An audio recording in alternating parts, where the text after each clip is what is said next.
ta parole. Merci à toi. Merci Saint-Esprit, l'Esprit de grâce, l'Esprit d'amour, l'Esprit de miséricorde. Nous te bénissons et nous te recommandons, Seigneur, le reste de ce programme.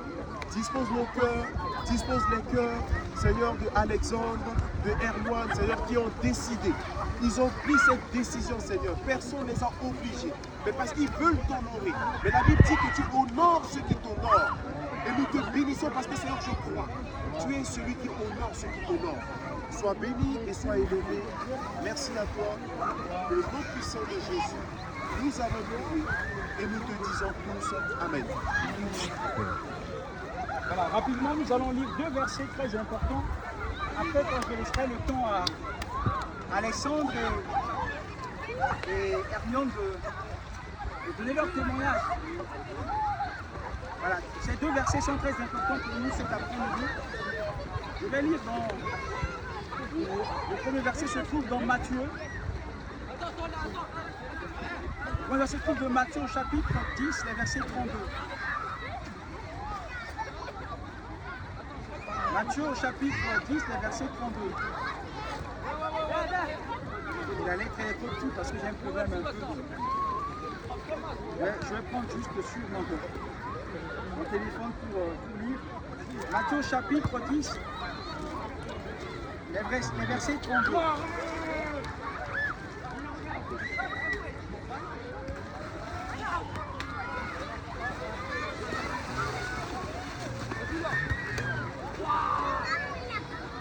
Voilà. Matthieu, ici dans ma version, il est bien expliqué. Je pense qu'elle est très... Ma version ici, elle est bonne. Matthieu chapitre 10, le verset 32, il dit c'est pourquoi toute personne qui se déclare publiquement pour moi, en fait, toute personne qui se déclare publiquement pour moi, je me déclarais moi aussi pour elle devant mon Père céleste. Et c'est très fort ici, on voit. Toute personne qui décide de se déclarer en public. Et c'est ça que je une parenthèse, je dis, vous savez, lorsque vous êtes marié, j'ai partagé tout à l'heure avec Alexandre dans la voiture, je lui ai expliqué, le baptême, on ne peut pas le faire en cachette en fait. On ne peut pas le faire dans un... En fait, si on fait ça dans un lieu clos, soit à l'église, parce qu'on a des... Comment on appelle ça, des choses qu'on fait à l'église pour baptiser les gens. Mais néanmoins, elle se faisait souvent en public comme ça. Tout le monde doit voir. L'engagement doit se prendre en public devant tout le monde. Et la Bible dit que Dieu, il atteste. Les anges, ils attestent. Ils sont heureux de voir que quelqu'un aujourd'hui, devant tout le monde, a pris cette décision de rentrer dans les eaux de baptême.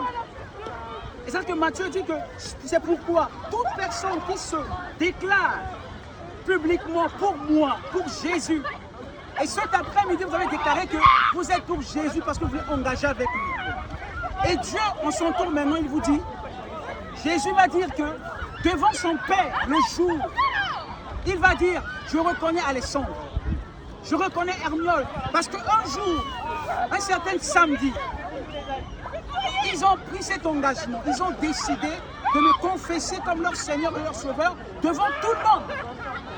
Vous savez, les gens qui sont à la plage, ils ne pensent pas qu'ils sont en train de vous voir, ils sont en train de vous voir. Tout le monde est en train de vous voir. Et c'est très important, parce que cet engagement que vous avez pris, vous ne l'avez pas pris en cachette, vous ne l'avez pas pris dans un endroit où personne ne le sait, mais vous avez pris ça publiquement, devant tout le monde. Vous êtes engagé pour rentrer dans les autres baptêmes. Et ça, Dieu vous dit, Jésus vous dit ce matin après-midi, lui aussi, devant son Père, Amen. Jésus dit aussi, lui aussi devant son Père, il dit, je me déclarais aussi, moi aussi, pour elle, devant mon Père céleste. Je me déclarerai aussi, moi aussi, pour elle, devant mon Père. Donc Jésus dit qu'il déclarera, vous aussi, devant son Père. Et le deuxième verset se trouve dans Romains au chapitre 10. L'épître de Paul aux Romains. Au chapitre 10, le verset 9.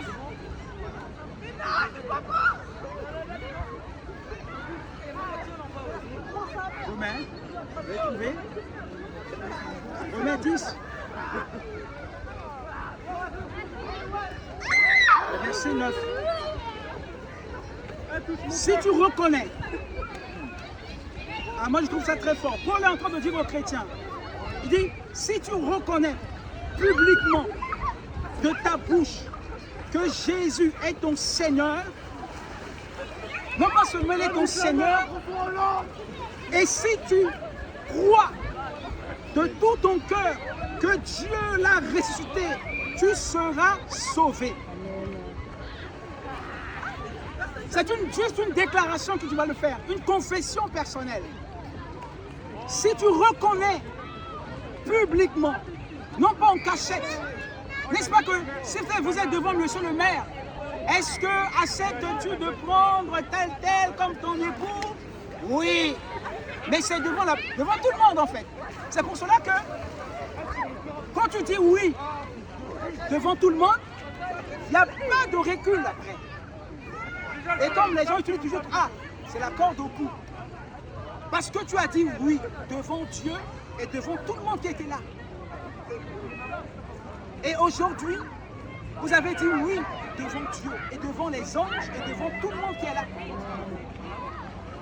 Si tu reconnais publiquement de ta bouche que Jésus est le Seigneur et que si tu crois dans ton cœur que Dieu l'a ressuscité, tu seras sauvé.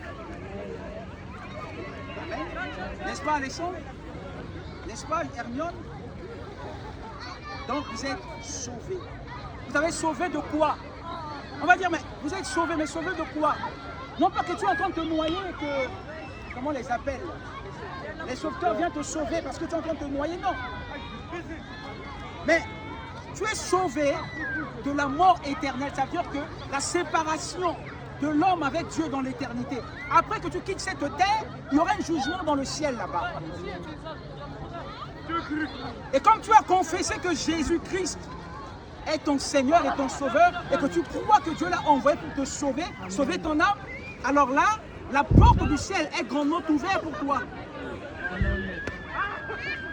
Et cet après-midi, Jésus-Christ, il est heureux, il est content de vous, parce que vous avez décidé publiquement, devant tout le monde, de rentrer dans les eaux de baptême. Ce symbole de la mort et de la résurrection, ça veut dire que quand vous allez rentrer dans les eaux de baptême, vous êtes mort par votre péché,